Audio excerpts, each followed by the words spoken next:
Welcome दोस्तों। Excel की और एक वीडियो में आपका स्वागत है। और आप सभी को पता ही है कि हम लोग जो है वो एमएस एक्सेल बिल्कुल शुरू से देख रहे हैं। और आज की ये जो वीडियो है वो एक्सेल की डेटा टैब के बारे में है। उसके अंदर हम जो आज देखने वाले हैं वो है get external data, get and transform and connections. Data type जो है वो काफी बड़ा है, इसकी वजह से हमने उसको 2 या 3 वीडियो में बनाना पड़ेगा। ये जो है ये पार्ट 1 है, उसके अंदर हम ये तीनों जानने वाले हैं। अगर आपको ये वीडियो पसंद आता है तो लाइक जरूर कीजिएगा और अपने दोस्तों के साथ शेयर भी कीजिएगा ताकि उनका भी फायदा हो सके। चलो तो अब हम इसे स्टार्ट करते हैं। हेलो दोस्तों, मेरा नाम है एकता और आप देख रहे हो टेक्निकल यूनिटी कंप्यूटर क्लास। चलो तो हम वीडियो की ओर चलते हैं। सबसे पहले हमें क्या करना होता है, एक्सेल को ओपन करना होता है। एक्सेल को ओपन करने के बाद आज हम न्यू शीट लेंगे। ब्लैंक वर्कशीट लेने के बाद मैं थोड़ा सा जूम आउट कर देती हूँ, देखो आपको क्लियर दिखाई दे इसके लिए। यहाँ से हमने देख लिया था फाइल के बारे में, home, insert, page layout, formula, सारे का सारा मैंने वीडियो अगली वीडियो में आपको सीख रखा है।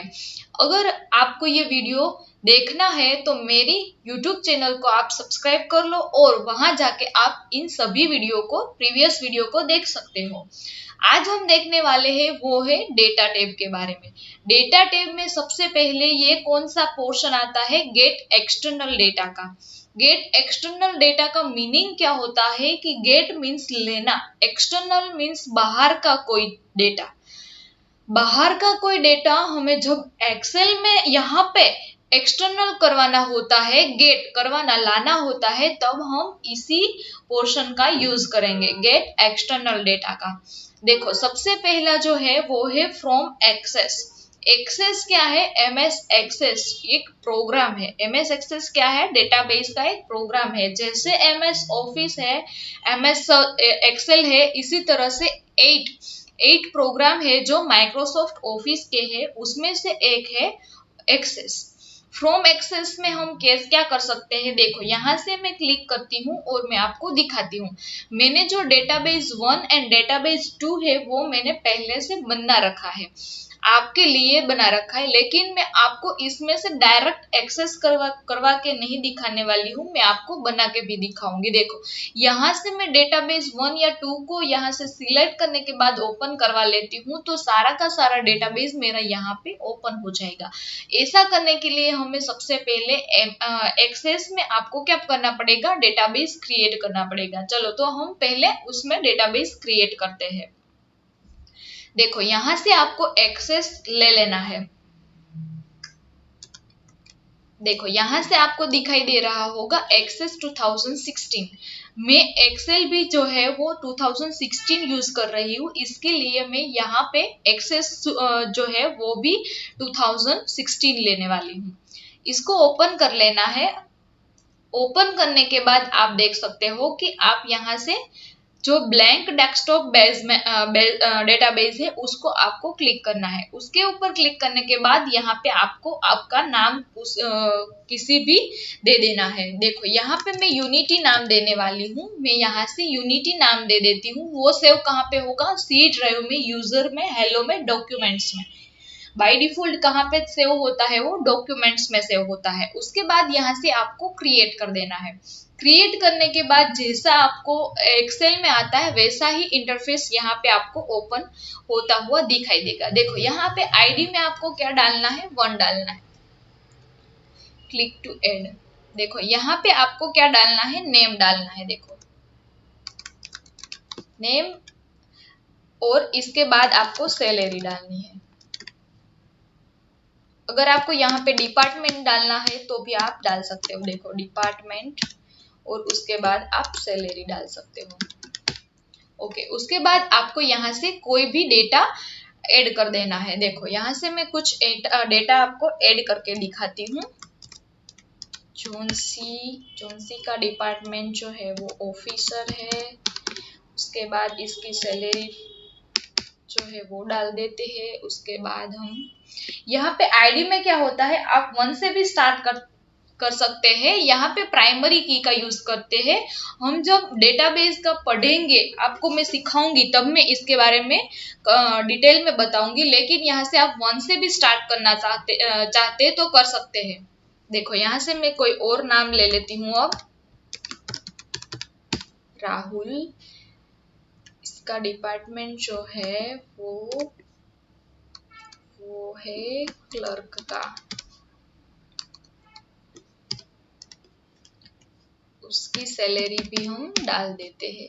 उसके बाद जो है वो हम कोई और नाम ले लेते हैं।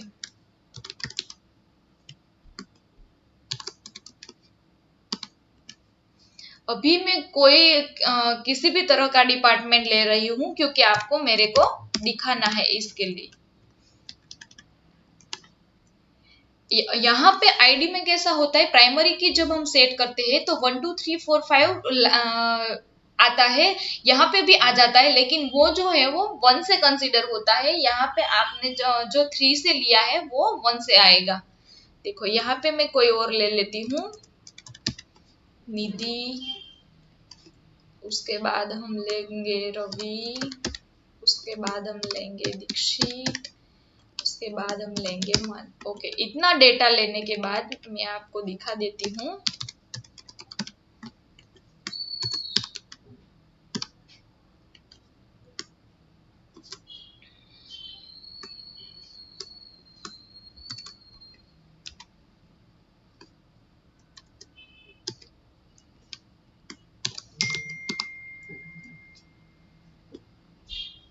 देखो यहाँ से अब मैं सैलरी डाल देती हूँ।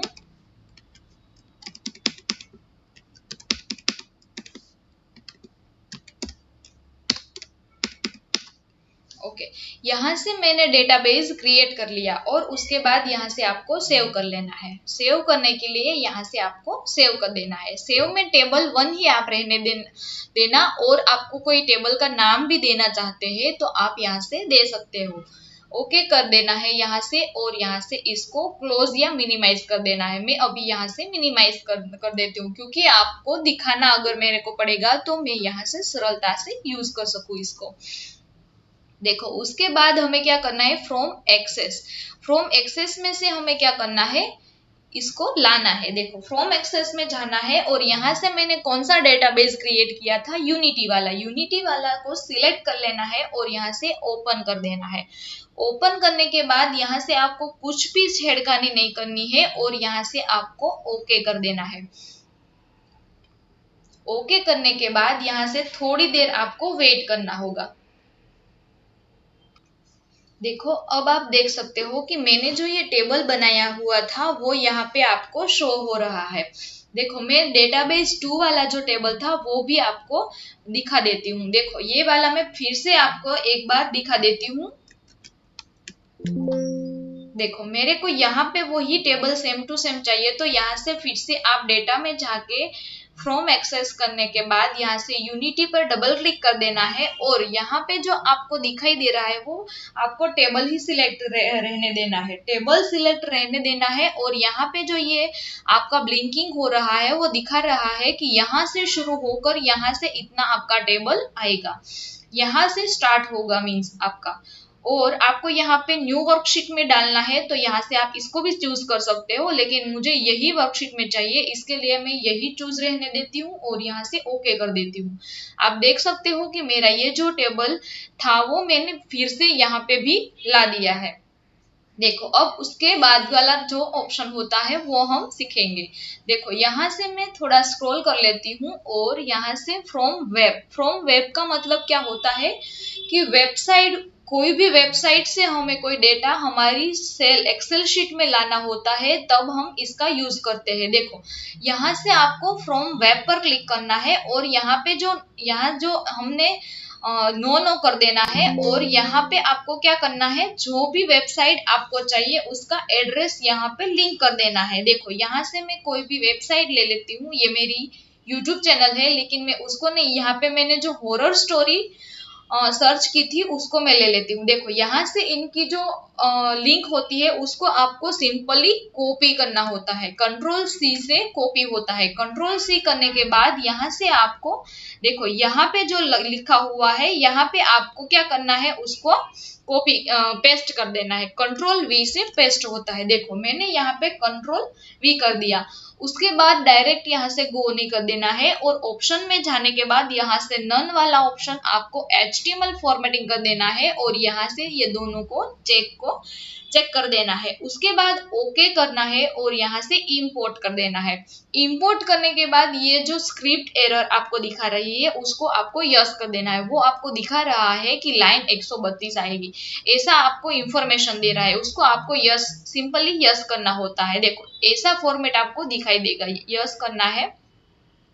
उसके बाद आपको यहाँ से इंपोर्ट कर देना है। इंपोर्ट करने के बाद जो प्रोसेस होगी वो आपको वेट करनी पड़ेगी। यहाँ पे आपको दिखाई दे रहा होगा कि इसी ही वर्कशीट में आपको यहाँ पे जो ब्लिंकिंग हो रहा है सेल, वहां से वो डेटा स्टार्ट होगा। अगर आप यहाँ से करवाना चाहते हैं तो इसी सेल को एक्टिव कर लेना है, अगर आप यहाँ से करवाना चाहते हो तो इसको एक्टिव कर लेना है। उसके बाद यहाँ से आपको ओके कर देना है। ओके करने के बाद आपको दिखाई दे रहा होगा कि गेटिंग डेटा वो ले रहा है। इसके लिए आपको थोड़ा सा वेट करना पड़ेगा। वेट करने के बाद आप देखेंगे कि वो डेटा आ चुका है। देखो यहाँ पे जो उसी वेबसाइट में लिखा था वो सारा का सारा यहाँ पे हमने इंपोर्ट करवा दिया है। देखो फ्रॉम वेबसाइट थ्रू, देखो ये सारा का सारा जो हमने इसी वेबसाइट में लिखा हुआ दिखाई दे रहा था वो हमें सारा का सारा यहाँ पे एक्सेल शीट में दिखाई दे रहा है। उसके बाद देखो हमें क्या करना है, टेक्स्ट वाला पढ़ना है। देखो यहाँ पे मैं एक्टिव कर लेती हूँ इसी सेल को और फ्रॉम टेक्स्ट वाला आपको दिखाती हूँ। फ्रॉम टेक्स्ट में क्या होता है कि नोटपैड में बनाई हुई किसी भी फाइल को आप यहाँ पे एक्सेल में एक्सपोर्ट कर सकते हो। देखो यहाँ से मैंने एकता वाली तो बनाई रखी है, लेकिन मैं उसको नहीं आपको बना के दिखाऊंगी। देखो नोटपैड आपको सर्च कर लेना है और नोटपैड में आपको किसी भी, देखो यहाँ पे मैंने बना रखी है, मैं इसी को ही थोड़ा सा इम्प्रूव कर देती हूँ। देखो कोई और डेटा डाल के यहाँ पे आपको स्पेस नहीं देना है और टैब वाला देना है। टैब दबा के आपको किसी भी डेटा को डाल देना है। देखो यहाँ पे टैब करके किसी भी डेटा को डाल देना है। ओके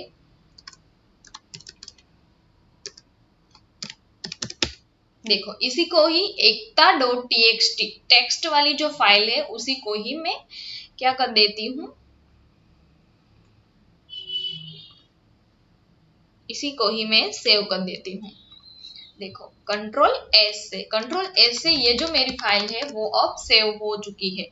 देखो यही वाला सेजल वाला जो सैलरी था उसको आप लोगों को याद रखना है 5000 में। अगर आपको आगे जाके मैं इसको बताऊंगी कि ये 5000 मैंने क्यों लिखा है, उसको चेंज करने वाली हूँ मैं आगे जाके, इसके लिए मैं यहाँ पे 5000 लिख रही हूँ।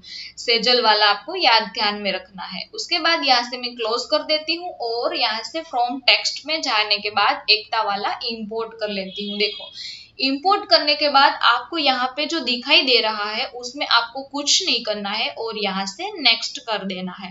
नेक्स्ट करने के बाद आप यहाँ पे देख सकते हो मैंने आपको बताया था आपको स्पेस नहीं लगाना है, यहाँ पे टैब करना है। टैब आप करते हो तो यहाँ से बाय डिफॉल्ट टैब चूज होगा, अगर नहीं है तो आपको टैब चूज कर देना है और यहाँ से सेमीकोलन किया है तो सेमीकोलन, कोमा है तो कोमा, स्पेस दिया है तो स्पेस। अगर आपने अदर या कुछ भी डाला है, डिवाइड या कोई स्लैश डाला है तो भी आप यहाँ से अदर में जाके आपको सिलेक्ट कर लेना है। उसके बाद यहाँ से नेक्स्ट कर देना है और नेक्स्ट करने के बाद यहाँ से फिर से फिनिश कर देना है। फिनिश करने के बाद आप देख सकते हो यहाँ से आपको टेबल ही रहने देना है और आप देख सकते हो कि इसी वाले सेल से आपका शुरू होके टेबल आएगा। देखो मैं यहाँ पे सिलेक्ट कर लेती हूँ, अगर इसी सेल को एक्टिव कर लेती हूँ तो यहाँ से होगा और इसी को ऐड कर लेती हूँ तो एक्टिव कर लेती हूँ तो यहाँ से इतना टेबल आएगा। देखो मैं यहाँ से एक्टिव करवाती हूँ और ओके कर देती हूँ।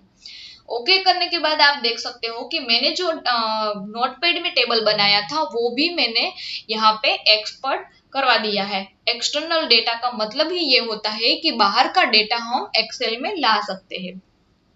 आपने ये तीनों को जान लिया है, फ्रॉम एक्सेस से भी जान लिया है, फ्रॉम वेबसाइट से भी जान लिया है, और नोटपैड से टेक्स्ट वाला भी आपने जान लिया है। उसके बाद जो है वो कौन सा वाला है, from other source. From other source का मतलब क्या होता है, आप फ्रॉम एक्सक्यूएल सर्वर से भी आप डेटाबेस ऐड करवा सकते हो, एक्सएमएल फाइल भी आप ऐड करवा सकते हो, यानी कि आपको इसी में से किसी भी फाइल यहाँ पे आपको इंपोर्ट करवानी होती है तो यहाँ से आप करवा सकते हो। देखो यहाँ से मैंने ये तीनों को करवा दिया है और यहाँ से आप इसको भी यूज कर सकते हो। उसके बाद जो है वो एग्जिस्टिंग कनेक्शन वाला है। एग्जिस्टिंग कनेक्शन में हमें क्या दिखाई देता है कि हमें जो कनेक्शन इसी वर्कशीट में हमें कौन कौन से कनेक्शन करवाए हैं वो यहाँ पे शो हो रहे होंगे। देखो यहाँ से कनेक्शन वाला जो ब्लैंक है वो एकता वाला, यूनिटी वन वाला जो हमने कनेक्शन करवाया है वो यहाँ पे आपको एग्जिस्टिंग कनेक्शंस में दिखाई देगा। एग्जिस्टिंग कनेक्शन का मतलब क्या होता है कि बाहर का कनेक्शन जो हमने इसी एक्सेल शीट में करवाया है उसको हम एग्जिस्टिंग कनेक्शन बोलते हैं। यहाँ से आपको वो भी पता चल गया होगा। और अब आपको पता चल गया होगा कि गेट एक्सटर्नल डेटा में क्या होता है। अब चलते हैं हम न्यू पोर्शन पर, get and transform. Get and transfer में भी ऐसा ही होता है और ये जो हम गेट एक्सटर्नल डेटा करते हैं इसी का सेम तरीका यहाँ पे भी हम कर सकते हैं। देखो ये न्यू क्वेरी वाला है, जो न्यू क्वेरी वाला है उसमें भी हम ऐसा ही करते हैं। देखो फ्रॉम फाइल में से आप किसी भी फाइल को यहाँ पे इंपोर्ट करवा सकते हो। देखो फ्रॉम वर्कबुक करवा सकते हो। यहाँ पे अगर आप क्लिक करोगे तो देखो मैं यहाँ पे क्लिक करती हूँ और एक्सेल की ही किसी भी शीट को मेरे को इसी शीट में लाना है। देखो मैं 5 वाली शीट है उसको मैं यहाँ पे इंपोर्ट करवाती हूँ तो वो वाली शीट मेरी यहाँ पे इंपोर्ट हो जाएंगी। देखो यहाँ पे कनेक्टिंग दिखाई दे रहा है और आप देख सकते हो उसी में से कौन सी शीट आपको लेनी है। देखो 5 वाली चाहिए तो यहाँ पे आपको प्रीव्यू दिखाएगा, इम्प्टी है। 1 वाली चाहिए तो वो ऐसा दिखाई देगा, 6 वाली चाहिए तो ये आएगा, 2 वाली चाहिए तो ये। देखो मैं 2 वाली अभी लोड करवा लेती हूँ। 2 वाली लोड करवाने के बाद आप देख सकते हो कि यहाँ पे आपको जो आपने शीट इंपोर्ट करवाई है वो यहाँ पे आपको दिखाई देगी, शीट 2 में दिखाई देगी। देखो यहाँ पे जो मैंने यहाँ से देखो कौन से किसी तरह से कैसे किया था, मैंने यहाँ से किया था न्यू क्वेरी में जाने के बाद, फ्रॉम फाइल में जाने के बाद वर्कबुक में ही किया था। अगर आपको एक्सएमएल फाइल को भी यहाँ पे करवाना होता है इंपोर्ट तो भी आप करवा सकते हो। और यहाँ पे टेक्स्ट वाली यानी कि नोटपैड की आपकी कोई भी फाइल यहाँ पे आप लेना चाहते हो तो भी आप यहाँ से ले सकते हो और किसी भी फोल्डर को भी यहाँ पे आप इंपोर्ट करवा सकते हो। अगर मैं आपको सारे के सारे दिखाऊंगी तो मेरा वीडियो जो है वो बड़ा हो जाएगा। इसकी वजह से मैं आपको क्या दिखाती हूँ, शॉर्ट फॉर्म में आपको एक वर्कबुक में आपको करवा के दिखाई देती हूँ। देखो ये तो आपने देख लिया है। उसके बाद वाला जो ऑप्शन है वो आपको देख लेना है। देखो यहाँ से ये सारा का सारा ऑप्शन आपको टेस्ट कर लेना है। उसके बाद जो है डेटाबेस वाला है। डेटाबेस में आपको मैंने अगले यहाँ पे भी दिखाया था, फ्रॉम एक्सेस में दिखाया था मैंने कि यहाँ पे आप माइक्रोसॉफ्ट एक्सेस डेटाबेस को कैसे ला सकते हो और एसक्यूएल सर्वर से भी डेटाबेस को आप ला सकते हो। यहाँ पे सारा जो ऑप्शन दिया है वो सब आप यहाँ पे इंपोर्ट करवा सकते हो। ये वाला भी आप सब करवा सकते हो, यहाँ से भी आप सब इंपोर्ट करवा सकते हो। देखो यहाँ से मैं डेटाबेस एक आपको ऐड करके दिखाती हूँ। यूनिटी वाला जो है वो हम यहाँ पे इंपोर्ट करवाएंगे।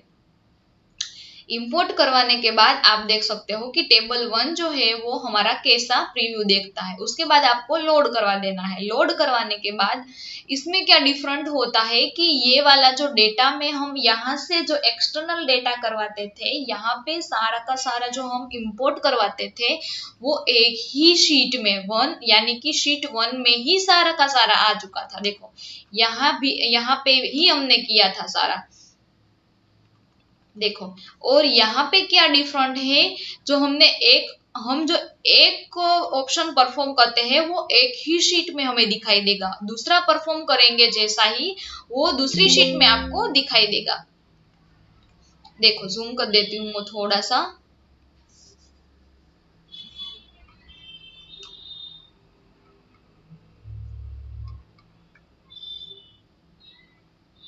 देखो, अब हम चलते हैं नेक्स्ट। यहाँ पे आपको सारा का सारा ऑप्शन देख लेना है। उसके बाद है शो क्वेरी। शो क्वेरी में क्या होता है कि यहाँ पे क्वेरी जो आपने परफॉर्म की है वो आपको यहाँ पे दिखाई देगी। यहाँ पे आप क्लोज कर देना चाहते हो तो क्लोज भी करवा सकते हो, और अगर आप चाहते हो कि ये टेबल कहाँ से आया है और कैसे हम लाए हैं तो उसके ऊपर आपको क्लिक करके रखना है और यहाँ से शो क्वेरी कर देना है।